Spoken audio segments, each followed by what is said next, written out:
Now, it may be about 27 kilometers away from the central business district in Bangalore, but Hoskote seems to be picking up pace when it comes to being looked at as a residential housing destination. One of the reasons for its rise is its proximity to the IT corridor of Whitefield. What else is making this area click with home buyers, and should investors eye this area? Lakshmi Sivadas finds out. After hunting for sites within the city to invest in for months on end, Bangalore resident Thomas Augustine finally settled on a plot in Hoskote. Despite the distance from the city, few factors convinced him that this was the right choice. So I am just looking at the distance, equidistance of software companies like Manita Tech Park, traveling time towards that area, and also towards ITPL. My children will not be able on their earnings to buy a site for themselves in future. Right now, when the price is comparatively lower compared to the other areas where they're quoting 2,000, 3,000, if I buy and leave it behind, it will be an asset for them. It's not just Thomas. Hoskote is becoming a popular choice for affordable investment among IT employees.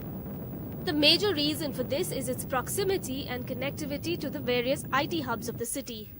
Hoskote is about 16 kilometers away from IT Centre Whitefield, close to Bagmane Tech Park via Old Madras Road, and at the same time is about 40 kilometers away from the airport. Apart from this, the government is also currently developing the Vemgal and Narsapur areas as an industrial belt. Experts say that the region is not only drawing in investment for the affordability it offers, but also for being an area of future industrial growth. You have Vemgal and Narsapur, which has the largest industrial belt that is being developed by the government of Karnataka. And between Vemgal and Narsapur, there is something like 700 acres of industrial development in phase 1 that the government has already allotted to large multinational corporates. There is roughly about 350,000 to 400,000 jobs that are going to be created with this 600-700 acre development in phase 1. Nowadays, people who cannot afford to buy houses in Hoskote, in Whitefield, they're also looking at Hoskote as a second option. Now Whitefield is exhausted. That's the reason people are thinking of buying a plot now and build after 2-3 years. The area is largely dominated by plots and layouts. The top developers offering apartments in the region are Shriram Properties, Tecton Estates and KSR Properties. Prices of projects being offered here have risen from 2,489 rupees per square feet in the second quarter of 2012 to 3,084 rupees in the second quarter of 2014.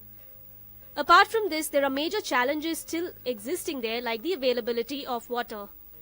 The biggest challenge for Hoskote as a micro market is water. That whole belt, especially all the way from Hoskote right up to Kolar, is probably a dry zone, as we call it. Primarily, there is no water available, and in fact, that is going to become one of the biggest challenges that this micro market will have. Experts also say that the infrastructure within Hoskote itself is still underdeveloped, and investors are asked to keep at least a 4 to 5 year period in mind before expecting return on investment. With camera person Kumar in Bangalore, Lakshmi Sivadas for NDTV.